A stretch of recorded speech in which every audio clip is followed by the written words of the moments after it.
Hello, everyone, and welcome to the Shades of Entrepreneurship. This is your host, Mr. Gabriel Flores. Today, I'm here with the CEO of the Stub Group, John Horn. John, how are we doing? Gabriel, I'm doing well. Thank you so much for having me on. Yeah, no, I'm excited.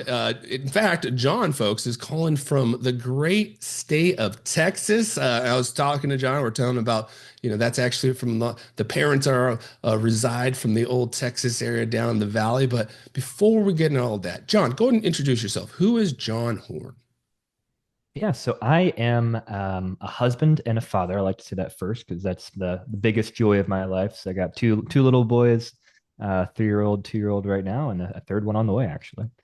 And I am also the CEO of StubGroup, as you mentioned. And so, what I get to do all day, every day, is help businesses with their digital marketing. So, we provide a variety of services. We'll probably talk mostly, I'm guessing, about Google Ads as part of our conversation today, but also other services as well. Really, just helping businesses use technology, use this thing we call the internet to find new customers, to ultimately make more money, and to do that in a way that is profitable and not just adding to the bottom line of the Googles or the Metas or the other platforms out there. It's interesting. You just kind of hit on something in particular is the Google ads, the Facebook ad. These I think the difficulty of that in particular is like understanding it all. But before we get on that, take a step back. Tell me, give us a little bit. How did you kind of get into this, Stub Group, learning about the Google ads? And you've been doing it for some time. So give us a little background. How did you where did your career start? Yeah, it's been a journey. So, early days I did different things. Did some blue collar work, did some white collar work, but really the journey to where we are today started, I think, about 12 years ago at this point. And it started with a stud group. Specifically, there were two guys who came together. One was a brother of mine, and one was a long-term friend of his. And they said, "Hey, there's this need in the digital advertising space. There's so many businesses moving over from traditional advertising, TV, radio, etc., over to this thing called the internet, and they know they need to advertise, but they're not sure how, and they need help with that." And so that's where StubGroup was born, and I was brought on as employee number one, and we got to work together to build this thing. And early days, it was just like, okay, how do you do it? How do you run Google Ads? So we figured it out. We ran Google Ads for our own business to then get business ourselves. Say, hey, you need a Google Ads agency. We ran our own ads, got our business, then helped them, and then just really figured it out, grew from there, started adding talent to our team, and adding clients along the way. And yeah, 12 years later, we're still helping clients be successful with Google Ads and other platforms.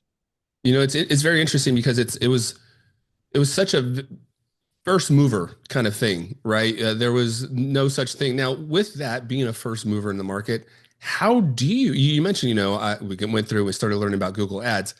How do you do that if you're the first mover? So back in those days, it was, I would say, not, it was definitely not a mature marketplace, but there definitely were a lot of businesses who were already using Google Ads. Google Ads had been out for a while, and so a lot of people were already seeing success from it. There were already, large agencies that were providing services, but there was just so much of a market need that there were many more, businesses and clients who needed really good help, and help that wasn't just understanding the technical side of things and the platforms, but that could also think from a business perspective and marry that with business models and marketing. Because that's one of the biggest problems in our industry is you'll have people who might be really, really technically sound, let's say at Google Ads, and they know what buttons to click, what best practices to say yes to say no to that Google's trying to push you into, stuff like that. But they don't always marry that with really an understanding of how businesses operate and how your specific unique business operates, what sets you apart from your competition, what your niche is, what your edge is. And so a good agency, which is what we aspire to be here at StubGroup, is connecting that technical understanding of things with that business understanding of things so we can operate at a higher level to actually succeed for you, where a lot of agencies are just clicking buttons, and it's not actually having the impact it needs to have on your business. Yeah, and you know what? Again, folks, I think when you think about ads, it's kind of like a supporting system to your funnel, right? Now, John, I would love to kind of hear, like, let's use, an example. Let's say, you're trying to sell a t-shirt. Talk about, very simple, right? Let's talk about how, an individual, an entrepreneur right now could leverage Google Ads to kind of get this individual from awareness of their product, right, down to being a loyal consumer. How does the Google Ads and how does your team specifically help support that?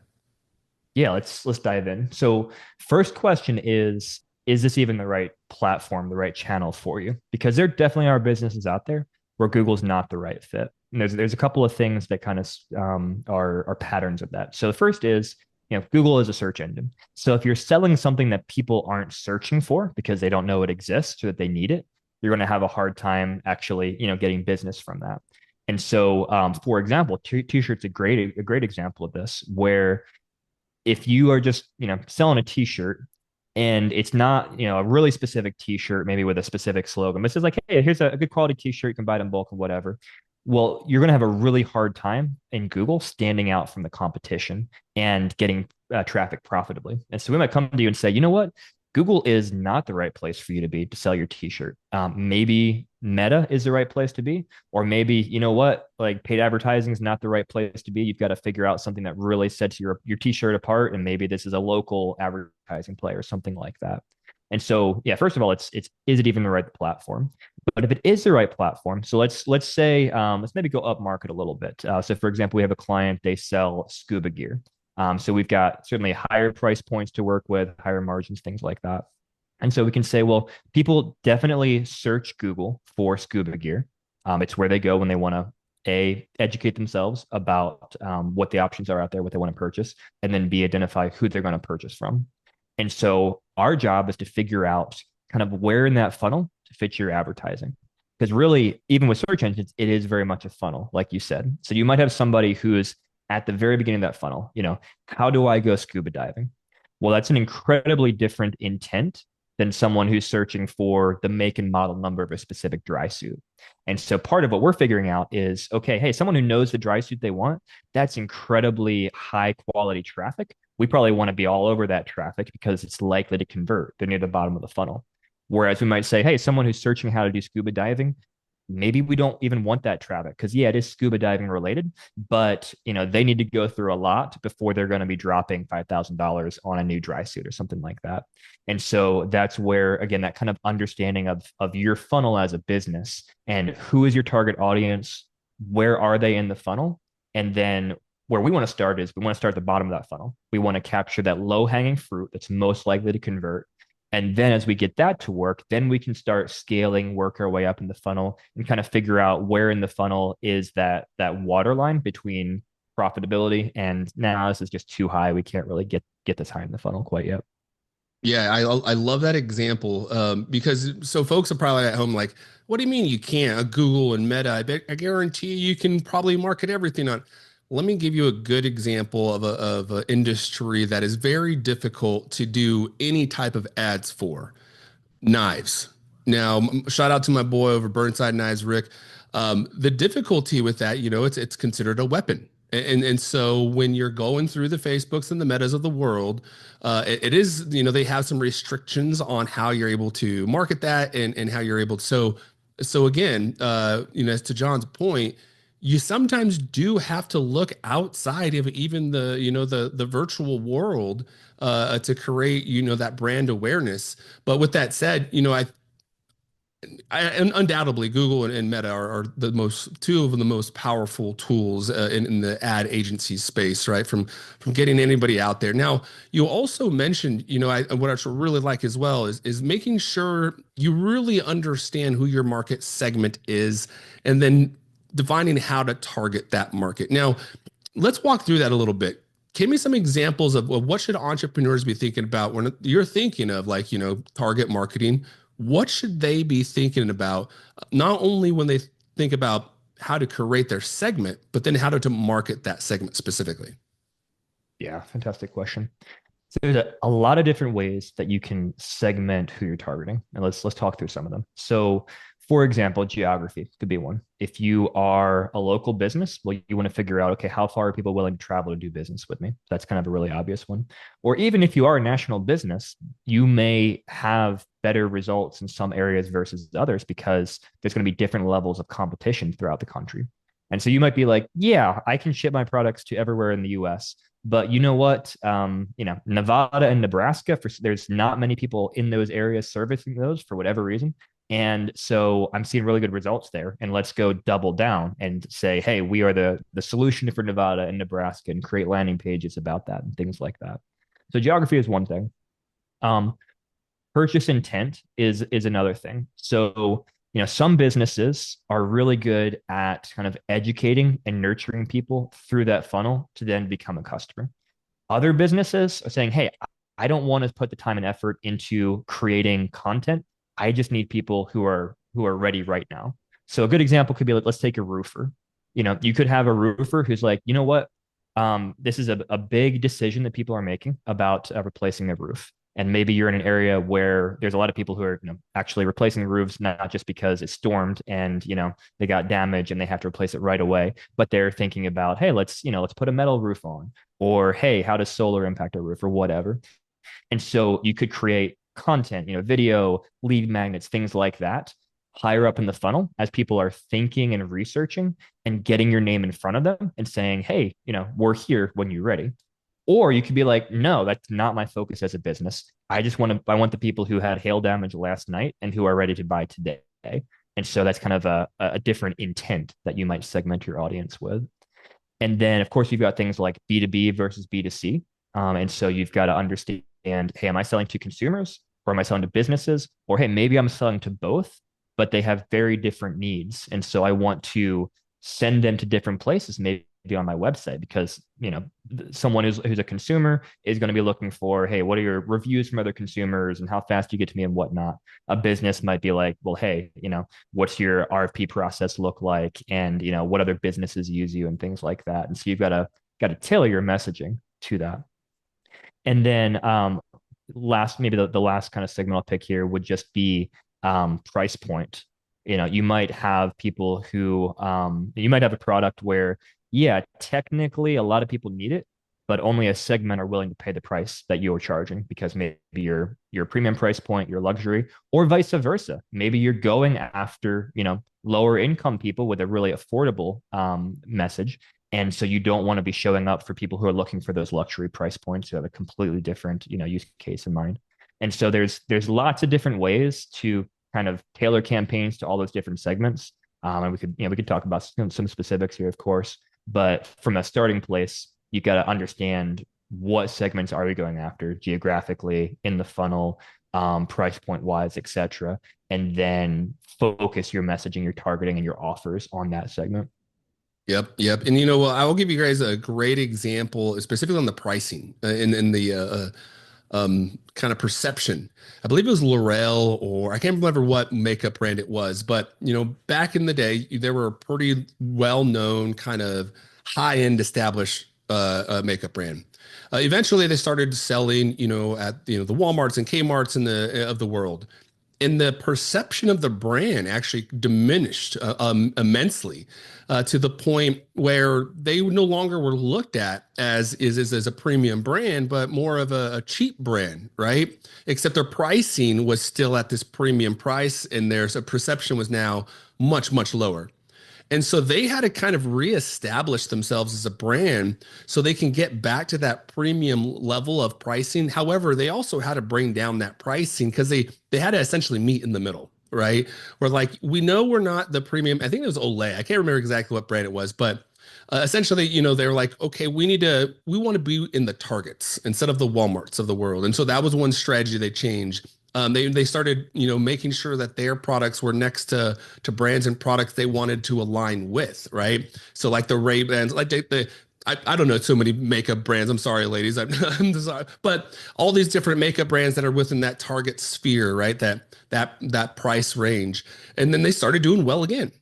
So again, having that kind of mindset and understanding of, one, what is your consumer, who is your consumer, and what are they willing to pay for that value, whatever it is that you're providing, service or product, And so you also mentioned, how do you really begin to narrow down those targets? Because again, you're not going to, folks, if you're going to put a McDonald's outside of a gym, awesome, but I might not be the best strategy sometimes. Who knows, right? But think of like again, product placement. It shouldn't be a surprise to you when you walk into a store and some of the most highly purchased items, the first things you see, right? And in fact, the things that are most commonly purchased, like milk, it's a reason that they're always in the back of the store because they want you to walk through the entire store to get to it. It's very strategic. Now, John, you were kind of mentioning there's different ways to target different segments. So let's make it let's try to create like an example of let's actually stick with the knives. Let's stick with the knives. Let's stick with a lifestyle brand knife company. How would you target first? How would you define their market segment? And how do you target them? Awesome. So, lifestyle knife brand. I'm going to immediately make the assumption that we are going after people who are willing to really lay down some cash for a knife. This is not the person who just, wants the cheapest pocket knife they can find because they need a knife. This is someone where this knife is really, you could call it a fashion accessory or a lifestyle accessory. They want it, they want to understand the story behind it. It needs to look awesome. It needs to have a great weight in your hand. And it needs to be the type of thing where you can give this as a gift to a friend, or a friend's like, oh, cool, that knife's awesome. How do I get one of those? And so already you're going to be able to take from those things information about how you want to message in your ads and on your website. So you don't want to focus on, hey, best price, like, get your, affordability. Like, that's not what you want to focus on. You want to focus on how this makes you feel when you get this knife. You want to create the story of how this knife is crafted. So we might say, okay, let's get videos on the website that show how you craft these knives, maybe the story behind the founder and why he came up with it, some really high quality images kind of walking you through the process of the life of this knife. And then, of course, imagery showing people that I want to aspire to look like as a consumer with my knives out, skinning a bear out in the world, in the wild, doing things that look cool and awesome that I could picture myself doing with this knife. And so that's how you might want to kind of message things and create this experience on the website side of things. And if we're going to be using, let's say, for example, YouTube, let's talk about YouTube and Meta for a minute. So YouTube is a part of Google's platform. You run ads through YouTube in the same place as you run like search ads through Google. And this would probably be one of the areas where I'd go for a lifestyle brand to say, okay, well, let's identify audiences of people who kind of match our demographics. And there's a lot of things that you can do in the targeting side of things in these platforms. So let's make some assumptions. Okay, so our audience is mostly male. They're between, let's pick an age, 25 to 44, whatever. They probably have a little bit higher level of income because they need to have sufficient disposable income to purchase a knife they don't really need, but they want to have.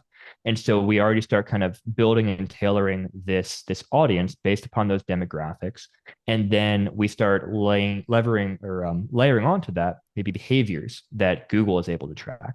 So for example, we could create an audience in Google to target on YouTube of people who Google sees going to other similar brands' websites.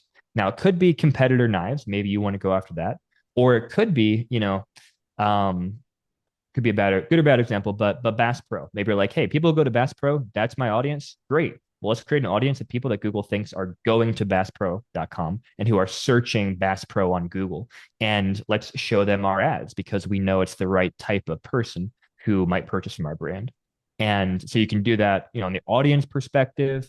And then from like a keyword perspective as well, if we're going to run search campaigns and shopping campaigns on Google, I'm going to be very strategic with the keywords we target. I'm probably not going to target knife. I'm going to target, I'm going to think through, okay, what are people, and do some research. What are people searching for when they're looking for maybe this higher price point? Hey, made in the USA knife. Maybe that's one where it's like, hey, people search for that. They're looking for higher quality, higher price point, and then see which of those types of keywords actually work to drive sales, and then scale from there. Yeah, and it's interesting, folks. I'm again, I don't know everything, but I know enough to be dangerous kind of thing. And I'm starting to get into John's world where I'm starting to understand like, SEOs and the need for keywords, except not just, and I think historically, I would say like when I first started, I was very much like, oh, it's a keyword, one word, entrepreneurship, of course, duh, that's what I'm going to search. No, it's a true phrase. So, for example, you want to think about when somebody is looking for like the Shades of Entrepreneurship podcast. Well, what are they truly looking for? Uh, Educational podcasts or inspiring entrepreneurial stories, right? So these phrases, they're not just saying the Shades of Entrepreneurship or entrepreneurship, right?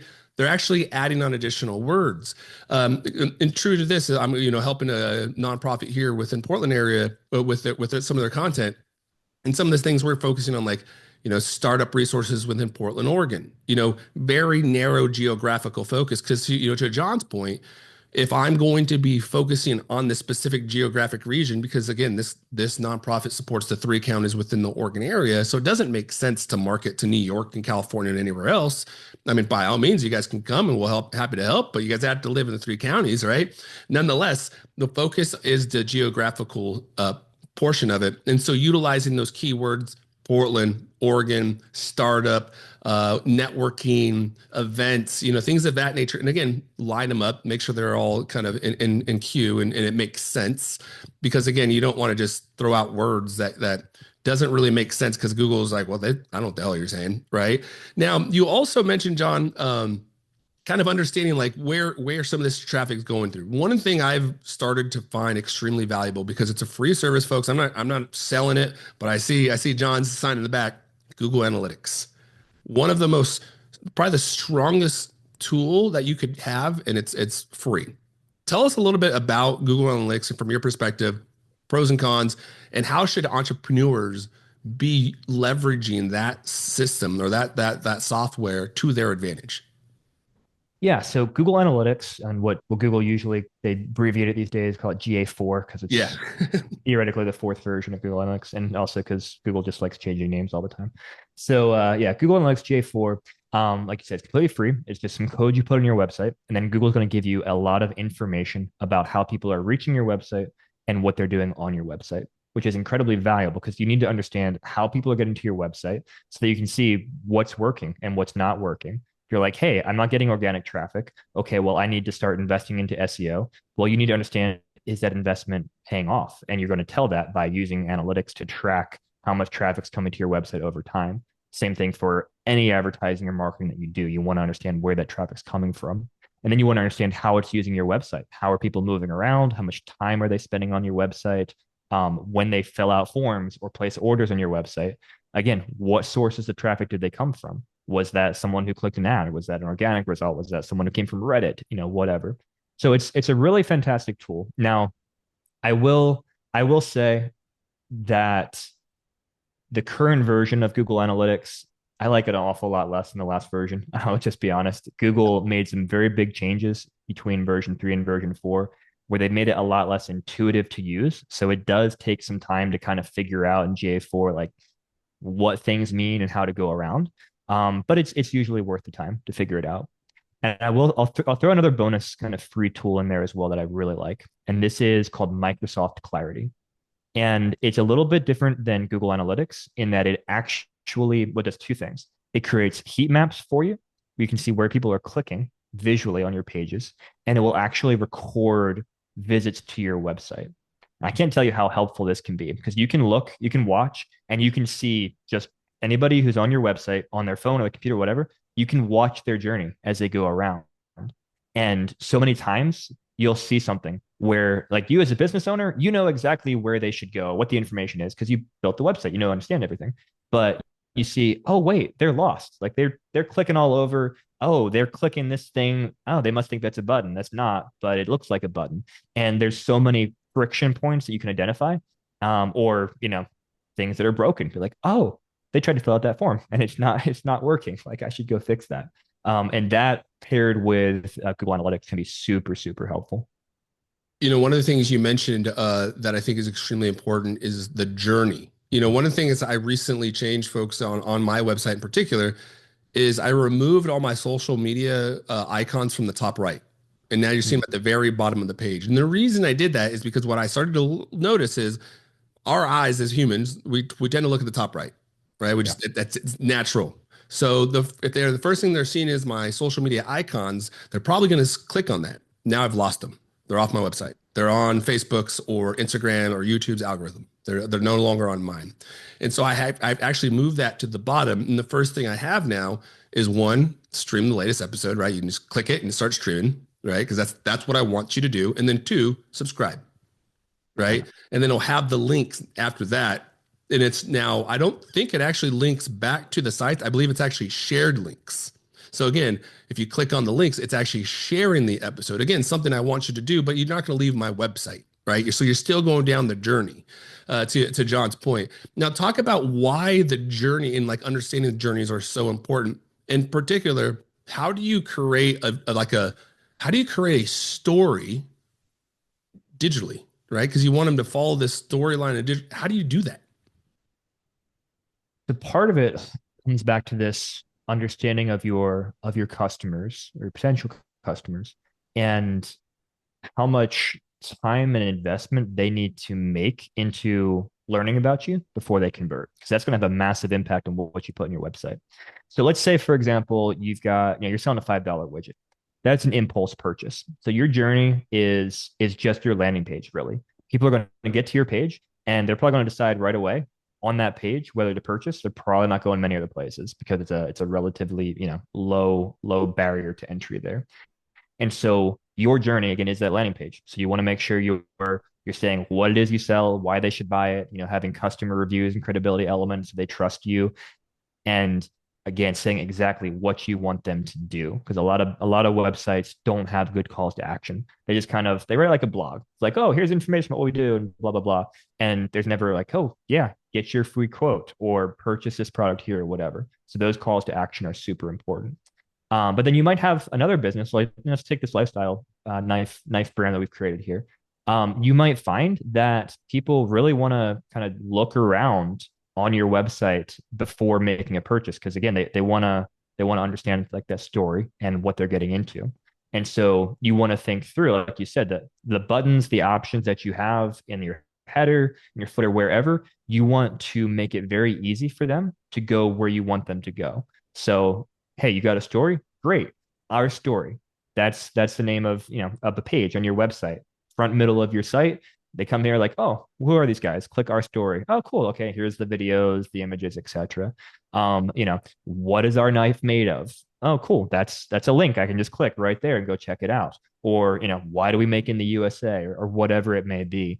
And just it can seem small, but even the difference between having like a list of links that you have to click and collapse and it's okay about us and contact and whatever those things versus just changing that message a little bit. Again, our story, why you want to buy in the USA, whatever it is, just little changes like that in the messaging can help people walk through that digital journey.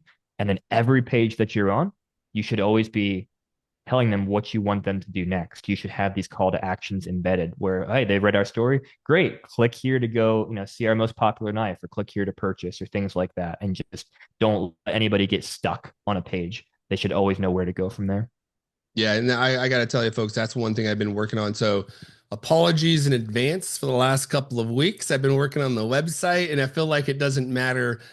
You are always working on that dang website, and it's just remarkable. In fact, one of the things also is we've kind of talked about a lot of the solutions, right? But let's talk about some of the solutions that maybe aren't as effective, specifically like outsourcing some of the work. Can we talk about what are some of the common solutions like outsourcing, as I mentioned, possibly to overseas that may not be effective for most businesses? Yeah, it comes down to the quality, as with all things, quality of who you're working with. So there is nothing inherently bad with working with people who are overseas. A number of our team members are overseas because we can find the right talent there. But often what happens is you'll have these agencies, these companies where they get super super cheap people who work for them. And I won't pick on any specific country, but there's a couple of countries that are usually kind of the obvious ones to go for this. And so what you end up is you maybe aren't paying a ton, but you're kind of paying what you get for. You're like, okay, I'm gonna cut corners here. Hey, this agency over here, they're charging me $1,000 a month. These guys are charging me 500 a month. Well, great. I want to save that $500. Let me go with this cheaper agency. And they don't think about the fact that, well, hey, maybe that difference in $500, if you got one more customer a month because this other agency was better, you make $1,000. And like that, people focus on the penny pinching. And usually that penny pinching is, cheap overseas labor, as opposed to saying who really can understand my business. And again, it doesn't matter where they are in the world. But what matters is the skill level, the skill set that they bring to things. And so that's where you want to really vet the people that you're outsourcing anything to, whether it be marketing, website design, etc., to say, okay, show me examples of your work. Let's talk through things logically and see if you can articulate to me what my company does. Because I don't want someone who's just, has this template they use for every business. They do these 10 things, they click it, move on to the next thing. I want somebody who's going to spend time with me to understand my business, what makes me unique, and then uses what they know about the platform to, craft a strategy that is going to work best for my needs. Yeah, and folks, I will a cautionary tale as well. There's the shadow banning, right? Where you unintentionally, again, you're just trying to scale your business. That's what you're trying to do. But at the end of the day, the Metas and the Googles of the world, they'll see that a lot of your social media content, you're logging on from Bangladesh or something, right? Well, they know you're not in Bangladesh or your company, but they will slowly start to ban your content from being shared. So just be mindful of that. And what John's very much alluding to that. I don't know how many times I get an email that says your webpage is not indexed, right? And like all of these little things. Now, why did you start helping businesses navigate, these suspensions and compliance issues? Suspensions is a big deal in the Google world. So Google actually just released numbers for 2024. So last year, Google suspended 39 million ad Wow, accounts last year, Jesus. which is three times more the year before. I think it was 12, more than three times. It was 12 million back in 2023, went up to 39 million. And most of the 39 million, it's a good thing they suspended them because there's bad actors, there's scammers, there's malicious people who are trying to run Google ads for nefarious purposes. And Google says, no, we want to keep our ecosystem clean. And that's awesome. Problem is when they operate at a scale like that, there are also tons of legitimate businesses that just get caught up in that. And what happens is when your ad account gets suspended, Google's saying, we think you violated a policy that we have, and you may no longer run ads with Google. And you would think that it's common sense to be like, okay, well, we can go talk to Google, say, what did we do wrong? And if we did something wrong, sorry, we'll fix it. We can pay you money again, right? That's how it should work. But unfortunately, again, largely because of the scale at which Google operates, they won't tell you exactly what went wrong. They won't help you fix it. You're basically, guilty until proven innocent, Yes, but sir. you don't know what you're being charged with exactly. Yeah. And so that's kind of where we came in. And we started doing this a long time ago just because clients we were working with were having issues like this. And so we start, okay, well, we got to help our clients. Let's figure it out. How do we help them get unsuspended? Why is Google flagging them? How do we work through Google's appeals process? Things like that. And so, for a while, it was just when issues came up with our clients, we'd help them. And then we started realizing and just seeing people reaching out, being like, hey, can you help me with my account suspension? I don't know what to do. And so we realized there's a real market need here. And so we just started diving into that along with the other work that we do. And over time, we built up an entire team at StubGroup that just focuses exclusively on helping advertisers who've been suspended get their ad accounts back online, prove to Google they are legitimate, fix any policy issues they might have violated, or show Google, hey, they didn't actually do what you think they did. Please let them back on. And yeah, it's become a big part of our business, and at this point, we've helped thousands of advertisers to fix suspension issues and to stay compliant with Google's policies. And there's lots more to help because again, 39 million last Yes. year. There's a lot I'm of telling you, people out folks, there. for someone who's been down this train, it is an absolute freaking nightmare going through it by yourself.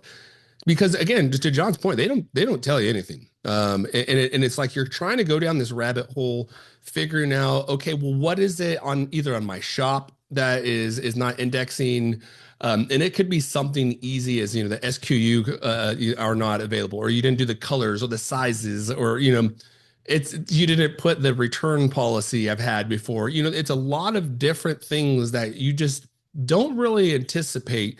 But when you're building an e-commerce business or anything, on the virtual world, you do have to like cross all these boxes because again, the way the way your website has to communicate to these search engines is much different than the way you and I communicate, right? You have to be a little bit more specific. Even in like you're talking with Chat GPT or Copy AI or whatever, you know, I always encourage folks first, before you do anything, kind of tell the robot what it is.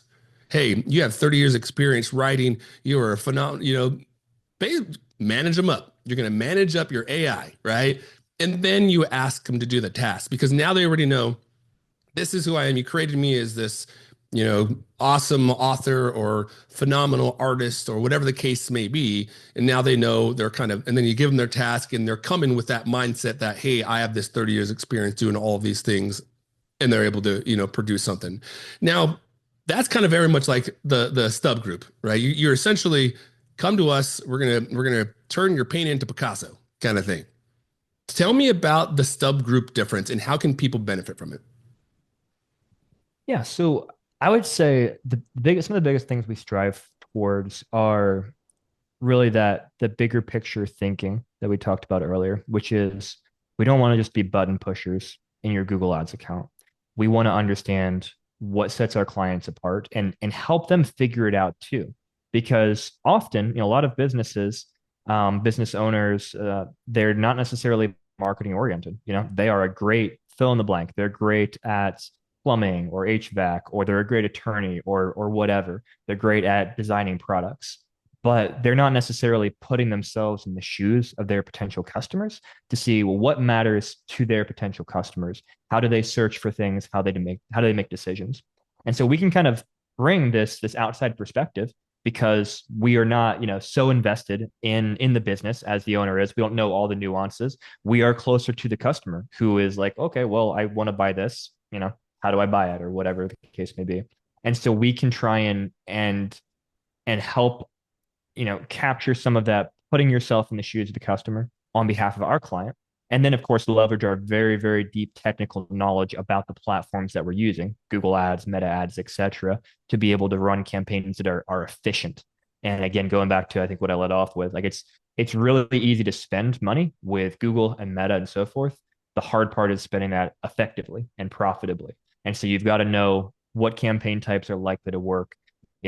How can we cut wasted spend from day one so that we don't have to, take a month to figure out that this is not going to work, but we just, don't get that traffic from day one.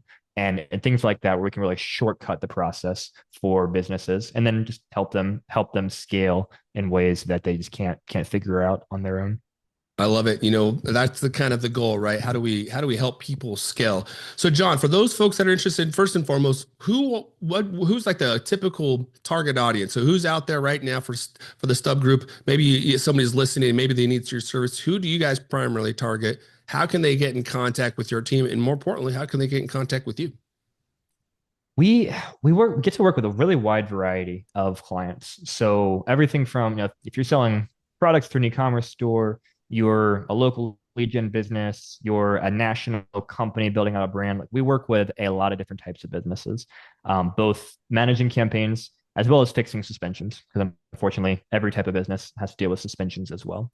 And so, if you're a business owner, a marketing manager, whatever, if you are either running advertising and you're like, I wonder if we could do better, or if you're saying, hey, should I get into it? What platform's the right fit for me? Things like that. We'd love to talk and see if we're a good fit. And best place to reach us through our website, StubGroup.com. If you want some free stuff, go to StubGroup.com/free. We've got a bunch of free content on there to try to be helpful to businesses in this very complicated marketing world that we live in.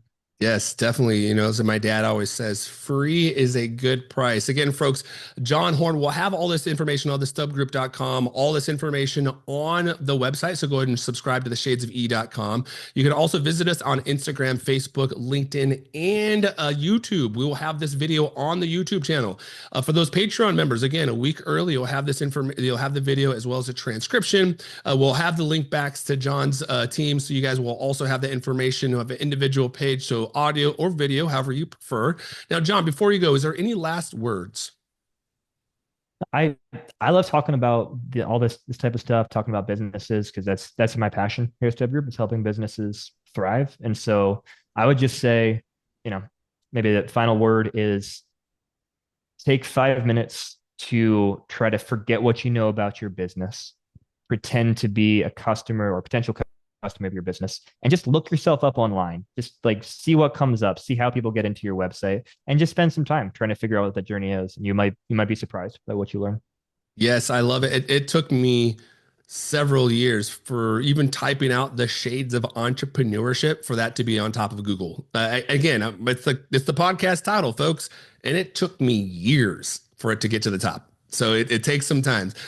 John, again, thank you very much for this conversation. Folks listening at home, you can subscribe again to visit theshadesofE.com. You can also subscribe to the podcast on wherever podcasts are streaming. And more importantly, you can check us out on YouTube, Facebook, LinkedIn, and Instagram. Now, John, I would love to chat with you a little bit more. For those Patreon members, you will have this extra video content. For everybody else, have a great night.